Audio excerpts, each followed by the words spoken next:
shooter, il va shooter. Imaginable. C'est pas possible.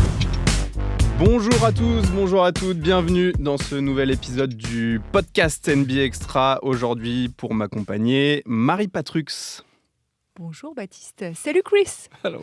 Et voilà, Chris Singleton. Hello Baptiste, hello Mary. Hello Chris. Wow. Bon, vous avez l'air en forme. Ouais, Oui, ça oh va, yes. écoute. Il y a de quoi parce que le menu du jour est chargé. Petit point d'abord dans la course au MVP, ça y est. C'est déjà un petit peu le sujet à un peu plus d'un mois de la fin de la saison. Et on se demandera si Nikola Jokic est-il vraiment déjà assuré de remporter ce titre, ce serait déjà le troisième. On reviendra aussi sur Evan Fournier après un mois après son trade à Détroit. Est-ce que sa situation a évolué dans le bon sens ? Et puis, je voulais parler un petit peu des Pelicans, qui est un peu l'épouvantail à l'Ouest. Mais que doit-on attendre réellement de la Nouvelle-Orléans en cette fin de saison ? Ce sont les 3 questions auxquelles on va tenter de répondre dans les 30 prochaines minutes. Petit jingle et on démarre. Il va shooter, il va shooter. Imaginable.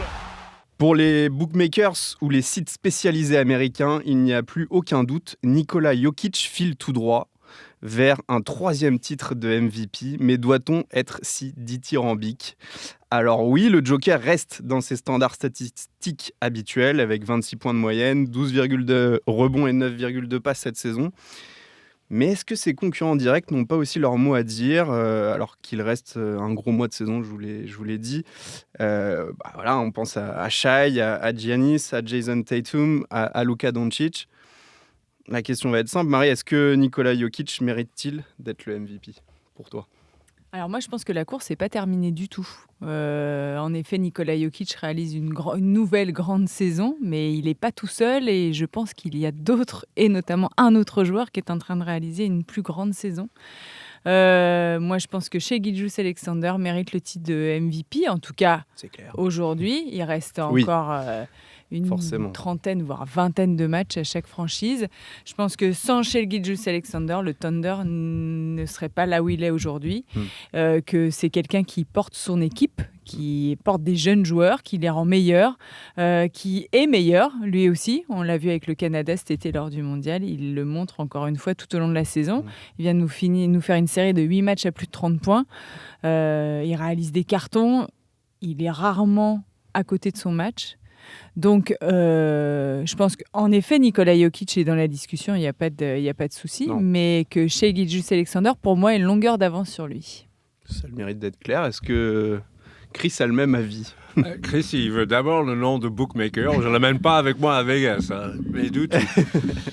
Non, c'est je même pense- la NBA aussi Non, mais- qui établit un classement assez On souvent. est tout à fait de d'accord Jokic. qu'il y a des stats MVP, mais Chez Jokic.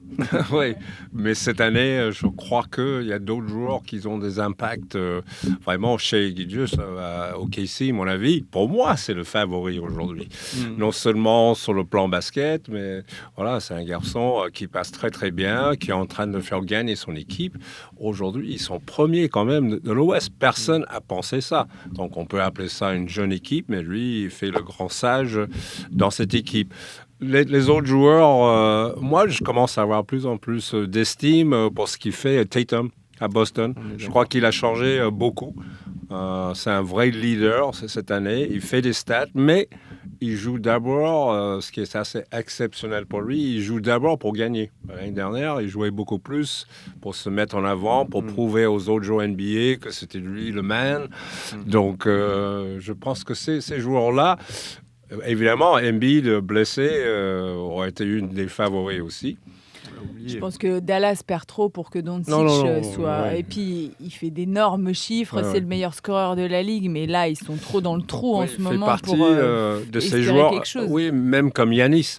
On ne peut Oui. pas dire que Giannis il fait une mauvaise saison. Non. Il fait des stats aussi MVP. Mais Il faut c'est quand pas la même que même ton chose. équipe soit régnante pour Ouais. que tu reçoives le titre de MVP. Alors, c'est vrai que Jason Tatum pourrait apparaître un peu plus régulièrement dans la discussion quand même. Justement, moi, j'avais un petit peu anticipé parce que je vous connais bien. Je vous ouais, regarde depuis quand même des années, même si ça fait pas longtemps qu'on parle ensemble. Coca. Et je vais me faire l'avocat de Jokic, du Serbe. Alors, c'est tout simple, hein, mais finalement, quand on regarde le bilan déjà, parce que c'est quand même important des deux franchises, c'est quasiment la même entre le Thunder et Denver. Hein. Denver est 3e à l'ouest. Il leur manque juste... Denver a toujours été. L'année dernière, ils étaient au haut de classe. Aujourd'hui, d'ailleurs, on prend quand même de l'impact qu'un joueur peut avoir dans une équipe qui fait gagner. C'est pour ça on est tout à fait d'accord sur le cas de Doncic, qui aussi, on peut pas... tu regardes les chiffres, tu dis pourquoi il n'est pas MVP, lui. Voilà, on est d'accord. En triple-double de moyenne. Problème depuis plusieurs années. Est-ce que c'est pas lui le problème, Pino? Je lance un pavé dans la mare là, mais mon Dieu. On fera ça dans une autre émission.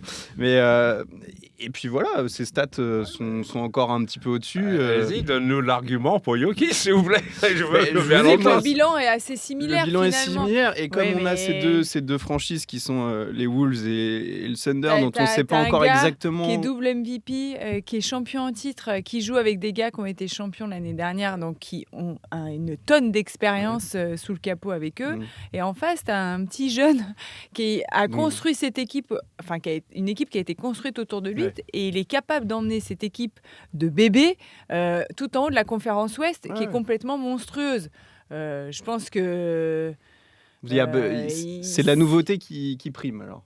Non, c'est la performance. Je pense que c'est les qualités du joueur. En plus, contrairement peut-être à un Ja Morant, c'est un joueur qui plaît énormément au public, il plaît énormément à l'NBA. Meilleurs, moi, je crois. Alors que les joueurs qui entourent Nikola Jokic sont déjà très bons. Ils connaissent, la Et formule. que Shai Gilgeous-Alexander, grâce à lui, des gars sont... Est-ce qu'on parlerait de Lou Dort sans Shai Gilgeous-Alexander? J'en sais rien. Mais en se mettant à la place de Jokic, encore une fois, qu'est-ce qu'il faut faire pour ce qu'il mérite, je pense, vis-à-vis de ses stats D'abord, avant tout, je pense que lui, il s'en fout royalement. Ça, on est d'accord. Je pense que ce qui lui intéresse, lui, c'est gagner son titre, rentrer jouer avec ses chevaux. Alors, il y a ça aussi. Tout va bien. On a l'impression, même, alors au-delà des stats et tout, que... Mais tu dis ça pour Jokic, mais qu'est-ce que doit faire chez Gilgeous-Alexander pour être considéré comme MVP alors? Peut montrer que son équipe soit encore plus régnante. Ils sont leaders de la conférence Ouest, donc ils sont régnants. Qu'est-ce qu'il doit faire de Moi, c'est toi qui dis qu'est-ce que Jokic doit faire de plus? Parce que je me fais l'avocat du diable, justement. En ayant vu les classements qui... Non, mais en vrai, voilà. Bon, j'enlève ma cape de juge et je suis d'accord avec vous. Je suis d'accord avec vous. Mais j'essaye de comprendre pourquoi les Américains mettent Jokic et que ça a l'air, en tout cas là-bas, assez logique. Et je suis d'accord avec vous. Shai a quand même beaucoup d'arguments. Pour eux, là-bas. Il y a de plus en plus de... La dernière interview bord terrain de chez Gilgeous-Alexander, le gars lui dit t'es clairement dans la discussion, à ton avis, où est-ce que t'en es, etc. Il répond avec beaucoup d'humilité, mais c'est quand même quelque chose qui est en train de pointer le bout de son nez. Peut-être que les gens attendaient de savoir aussi où en était véritablement Joel Embiid, attendent qu'il sorte totalement de la discussion. Les Mavs, avant le All-Star Break, ils font 6 victoires de suite. Doncic clairement était dans la discussion à ce moment-là. Maintenant, depuis le All-Star Break, ils sont à 6 défaites en 7 matchs. Doncic commence à disparaître de la discussion. Les choses sont en train d'évoluer. On est le 5 mars, 6 mars, je ne sais pas. Les playoffs commencent le 20 avril. Rien n'est figé dans aucune conférence, donc rien n'est figé pour le titre. Et puis je pense que dans la même optique, tout le monde attendait aussi pour voir si OKC allait s'écraser ou pas. Mais par contre, avec Shai Gilgeous-Alexander, il reste en haut, il est clutch, il fait gagner des matchs, il fait bien jouer ses coéquipiers. Je pense que ça, c'est aussi important que tout ça, parce que je pense que s'il n'était pas un joueur collectif, on ne le considérera pas... Là, je le compare aujourd'hui, quand tu vois Giannis jouer, il joue beaucoup pour lui-même. Il ne rend pas forcément les autres meilleurs. Donc, partir de là, lui, on n'en parle même plus. Mais par contre, il claque quand même. Ouais, juste pour revenir sur les autres, je sais plus qui a cité, d'ailleurs peut-être tous les deux, Tatum quand même. Si ça reste, si ça reste sur cette série là, il reste un mois. Est-ce qu'il peut est encore... bien entouré, sachant quand que même, Boston mériterait il quand même. Il n'est pas tout seul, Jason Tatum. C'est son problème. Mais il y a une équipe qui joue probablement le meilleur basket de l'NBA aujourd'hui, et lui en fait partie. Il est parti une des parties des raisons, parce que tout simplement, comme j'ai dit, il a complètement changé son optique. Il joue pour être champion, pas pour être bon. Donc c'est vrai qu'il a peut-être des chiffres un peu moins brillants, mais quand même pas mal, ils sont costauds. Et il joue dans une bonne équipe. Pourquoi il joue dans une bonne équipe? Parce que lui, il est bon. Lui, il est bon aussi. Donc il permet à Jaylen Brown d'être bon, il permet à Derek White d'être bon, Porzingis d'être bon. Donc tout ça, voilà. Pour ça, on considère beaucoup la qualité de son jeu et ce qu'il amène à son équipe. Encore une fois, je pense qu'il cherche plus le titre que le MVP. Oui. Mais il prendra, t'inquiète pas. Mais Shai aussi, hein. Oui, Shai aussi. Fait, franchement, non, mais tous ces gars-là, ils ont. C'est un énorme honneur, je pense, d'être MVP, mais ils préféreraient tous être champions. Et la discussion, c'est toujours est-ce que tu as eu une bague ou pas? Bah oui. Pas est-ce que tu étais MVP ou pas? Non. On est d'accord. Juste Giannis, Doug Rivers disait qu'il était sous-estimé. Marie, bon je pense pas qu'il est sous-estimé. On verra ça plus tard.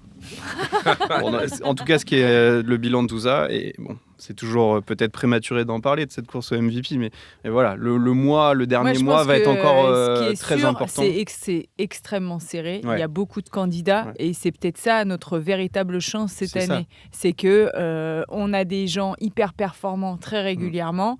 C'est pas chacun son tour, ils le sont tous en même temps et que rien n'est fait alors que justement on est début mars. On a vécu des saisons où tout était bouclé très tôt dans l'année. Là, le suspense reste entier sur la fin de saison régulière. On parlait que de Jokic et Embiid. Mais oui. Il y Jokic et Embiid. Voilà. C'était encore serré, mais là, il y a une petite brochette de joueurs qui sont hyper intéressants. Voilà. Bon. On va suivre ça évidemment avec vous. Désolé pour Jokic. Non, mais peut-être que, tu vois, l'NBA, c'est aussi dans 2 semaines, on dira autre chose, tu vois. Ouais. Oui, c'est ça aussi. C'est des photographies à des instants T. Les choses évoluent tellement, elles évoluent toutes les nuits. C'est pour ça que vous êtes là tous les midis. Voilà.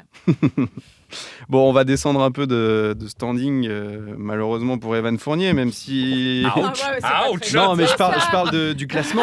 Le café était pas bon ce matin. J'en ai pris peut-être trop alors. Comme d'habitude. Non, je parlais du classement évidemment, même si on peut se réjouir pour lui, puisqu'il a été enfin libéré le 5 février dernier de son contrat avec les New York Knicks. Et avec qui il avait seulement disputé 3 rencontres cette saison quand même. Transféré du côté de Détroit, l'arrière français a pu récupérer du temps de jeu, même s'il évolue donc dans une des pires équipes de la Ligue.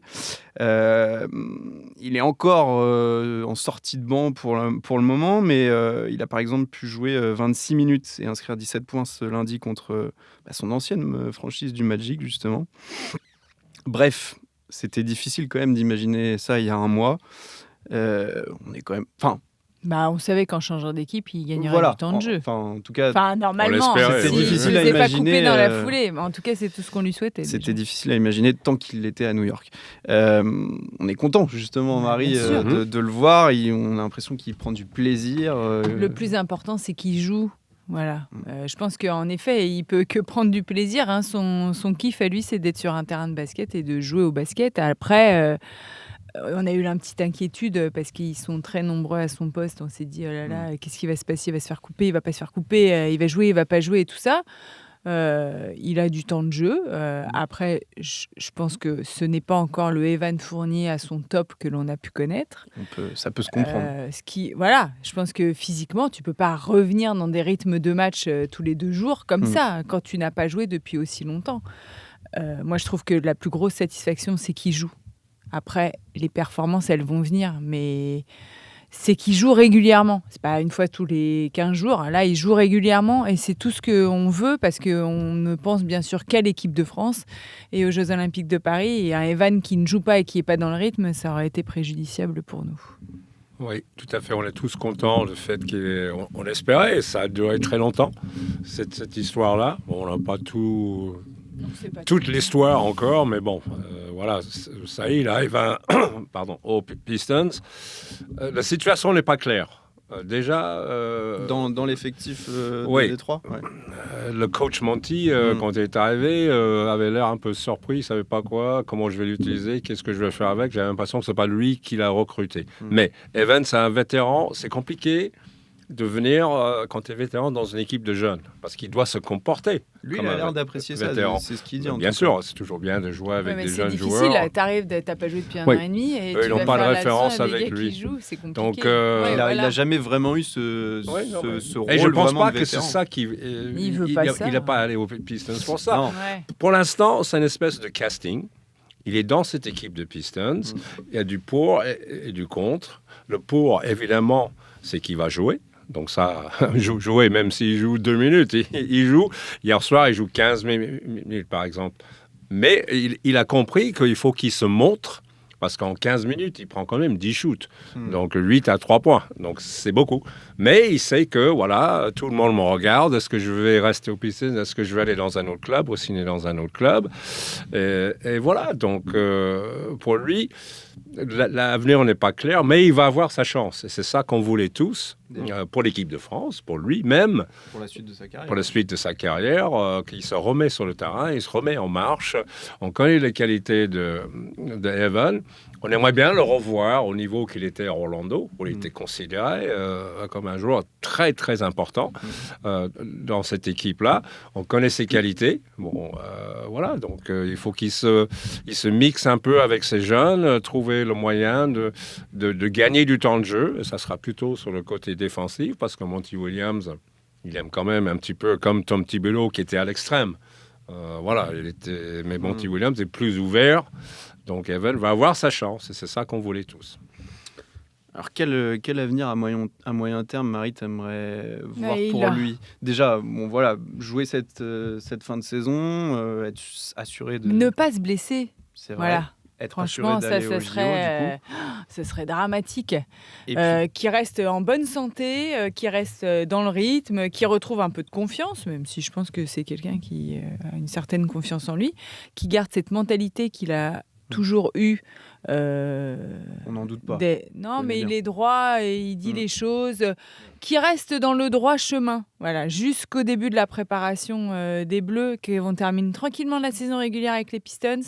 Après, il va avoir le temps de rentrer en France, ça va lui faire du bien aussi, de retrouver les Bleus pour une grosse prépa. Moi, je pense qu'il faut... étape par étape, tu vois. D'accord. Donc moi, je voulais aller un peu plus loin et voir la saison prochaine. C'est un peu dur de savoir. Il lui reste une saison de contrat. Ça sera l'été pour tout ça. Je pense qu'il doit bien finir cette saison. Effectivement, ne pas avoir de blessures. Tous les joueurs, à un moment ou à un autre, doutent de quelque chose, même les meilleurs de meilleurs. Evan a besoin de jouer, retrouver physiquement le rythme, et puis prouver à lui-même et prouver aux autres. Je pense surtout aux autres, parce que lui, comme on l'a dit, il a confiance en lui, c'est ce qu'il fait, mais il faut que les autres... il faut qu'il trouve, et ça c'est l'NBA à 100%, il faut qu'il trouve la bonne situation pour lui. Ouais. Pas arriver dans une équipe où il y a 6 ailiers, 3 shooters, ça c'est pas bon. Malheureusement, il faut vraiment c'est pas les joueurs qui décident ça. On espère qu'il y aura des Et l'idée, c'est aussi de redorer un petit peu son blason à NBA où, voilà, on imagine s'il fait un bon été, une bonne fin de saison, il peut trouver une meilleure franchise. Est-ce que Evan, il pense plus à ce qui va se passer cet été avec l'équipe de France ou à son prochain contrat? Ouais, c'est pour ça que Mais on n'a pas envie de le voir encore... Voilà, s'il reste à Détroit, peut-être que ça va être une saison compliquée. Mais le but, c'est pas qu'il s'épanouisse soit heureux, dans une équipe, quoi, et qu'il joue. Non, mais il part de tellement loin d'un côté. Le gros frayeur était pour l'équipe de France. Oui. Évidemment. C'était impossible s'il ne trouvait pas une autre situation. Je pense pour Vincent Collet, l'équipe de France aurait été compliqué, très compliqué et terrible. Bon, maintenant, il s'est remis sur le terrain. Donc, étape par étape, effectivement, finir cette saison, essayer de montrer ses capacités, jouer avec l'équipe de France et puis, entre-temps, trouver une situation qui correspond à ses qualités. Qui vont faire ce taf-là. Ben, bien sûr. C'est pas lui qui appelle les franchises. Bonjour. Non, mais voilà, c'est tellement... il peut pas tout contrôler. Et il ne contrôle pas tout, on l'a bien vu. Il n'a pas tout contrôlé ces dernières années. Donc, il faut que lui, il puisse contrôler ce qu'il peut contrôler. C'est-à-dire que quand il est sur le terrain, se montrer qu'il soit efficace. Prendre soin de lui. Ce qu'il peut contrôler, c'est avoir sa place en équipe de France, un rôle important, être un leader en équipe de France, amener loin cette équipe de France. Et peut-être que là, après, les choses vont se décanter, etc. pour lui. Mais il faut qu'il soit maître de ce qu'il peut contrôler parce qu'il faut quand même savoir, quand on voit le paysage, les Pistons, c'est une équipe en reconstruction totale. Donc, est-ce qu'on y va avec les vétérans? Est-ce qu'on continue à stocker les jeunes? C'est ma question. C'est le joueur le plus vieux de l'effectif, pour le moment, 31 ans. Et il n'a que 31 ans. Oui, voilà, c'est pas vieux. Le pauvre. Il a bien fait de nous le rappeler déjà, il n'y a pas si longtemps. Attendez, là, les gars, j'ai 31 ans. Il est très possible qu'il y a une situation pour lui là, parce qu'on ne peut pas avoir que 12 jeunes, je veux dire, à mon donné. C'est ça. Il faut quand même quelques joueurs qui savent ce qu'ils font. Et un petit mot sur justement l'équipe de France, la météo actuelle, elle est plutôt bonne, même si on à l'intérieur, elle est bonne. À la main, elle est moins bonne. Ouais. C'est ça, c'est plutôt ça, mais... il y a encore le temps aussi. Il va falloir quand même... on a une raquette exceptionnelle et on a du jamais vu, je pense, en équipe de France qui va se passer. Clairement, le fait que Théo Maldon ait été coupé, on en parlait hier dans NBA Extra, c'est ça. Que Franck Ntilikina soit sans club, que Thomas Hurtel joue encore en Russie, qu'il y a encore cette espèce d'imbroglio avec la fédération qui, je crois, ne changera pas d'avis là-dessus. C'est pour ça que c'est bien que Evan soit mais Evan, il va pas mener, je pense. Non, mais qu'on ait un bon manière de balle, je pense que... Oui, mais c'est pas... Je pense que ce qu'il faut faire, c'est tout simplement prendre des décisions. Pas attendre en disant on va voir plus tard. À un moment donné, le staff doit dire voilà, ok, on va aller avec ces deux-là. Mais est-ce qu'ils les ont? C'est en train de se dessiner, je pense. Parce qu'à ce niveau-là, ce qui est clair, net et précis, on l'a vu l'année dernière, c'est qu'il faut un bon meneur, une bonne main, et puis le racket. Ça, c'est les deux choses qu'il faut. Le racket, on l'a. Maintenant, il faut l'orchestrer un peu, parce que ça va être pas aussi simple que ça. Tout le monde dit oui, c'est bien, on a Victor, on a Rudy. Maintenant, il faut les faire jouer ensemble, ou trouver des rotations qui fait que l'un ne marche pas sur le pied de l'autre. Mais le plus important, pour moi, c'est la main. Donc, on a vu les deux matchs récents. Moi, je ne cache pas, Strazel, je l'aime beaucoup. LBC, je pense, en duo avec les deux-là, ou un autre. Je ne veux pas empêcher les autres de faire leur casting. Mais moi, j'aimerais bien que Franck Ntilikina retrouve un club, ça, c'est quand même. Toujours le problème physique avec Franck. On sait aussi, nous tous, on est d'accord. Physiquement, c'est probablement le joueur qui peut s'imposer le plus. Mais toujours ces petits problèmes de blessure. Oui. Et Kylian Hayes aussi, qui a toujours pas, vous l'avez dit, pas toujours retrouvé de franchise. Mystère, mais le meneur ne devrait pas venir d'NBA du coup. On finit sur cette franchise qui passe la plupart du temps sous les radars, et pourtant elle mérite qu'on se penche un petit peu plus de près sur ses performances. C'est les Pelicans qui sont solidement accrochés à la 5e place de la conférence Ouest, 37 victoires pour 25 défaites. Devançant quand même Phoenix, Sacramento, Dallas, les Lakers et les Warriors. Mais de quoi doit-on attendre réellement de New Orleans cette saison? On verra quand on aura fini la saison régulière. S'ils sont toujours 5e, ils sont 5e, mais ils ont tous le même bilan. Non, mais il y a un petit écart, mais c'est rien. Enfin, je te parle pas des Lakers et des Warriors, mais les Suns, tu peux les voir remonter. Voilà. Les Mavs, ils sont dans le trou, mais pareil, ils peuvent remonter. Les Kings, ils ont l'air vraiment dans le trou. Mais ça peut... Donc, vaut mieux qu'ils regardent pas derrière que devant. Non, mais qu'ils vivent leur vie. Mais moi, est-ce qu'on peut véritablement émettre un avis sur cette équipe? Non. Tant que, encore une fois, on n'est pas allé au bout de la saison régulière. Alors, c'est vrai qu'elle se maintient pour l'instant en dehors du play-in, et c'est une des rares à faire le yo-yo comme Dallas, par exemple. L'année dernière, ils n'étaient pas une surprise. Ils étaient, je crois, au mois de décembre, ils étaient premiers. Zion se blesse et ça change tout l'optique et tout le paysage. Deuxième partie de la saison était un peu catastrophique. Cette équipe-là, c'est une des équipes les plus difficiles à décider est-ce qu'ils sont dans le premier échelon, est-ce que c'est comme ça qu'on est en ce moment. Ils sont au milieu. On ne comprend pas pourquoi ils sont au milieu quand on pensait qu'ils allaient être en haut. Mais c'est vrai, quand tu regardes, moi je vois ça du point de vue de commentateur, quand tu fais un match de Nouvelle-Orléans, tu te fais plaisir. Parce que c'est une équipe qui a un jeu très agréable. Je pense qu'on ne parle pas assez aussi du travail qui fait Willie Green, qui a fait du très bon travail avec cette équipe-là. Mais je pense que tout dépend de Zion. Si lui, il est là, cette équipe change complètement parce qu'ils ont tout ce qu'il faut autour. Des joueurs comme Trey Murphy, Herb Jones, c'est des joueurs de grande qualité. Vous dites à l'intérieur, c'est très bon. Ils ont le poste 5. McCollum, et j'adore Brandon Ingram. Moi, c'est un joueur vraiment qui est un peu...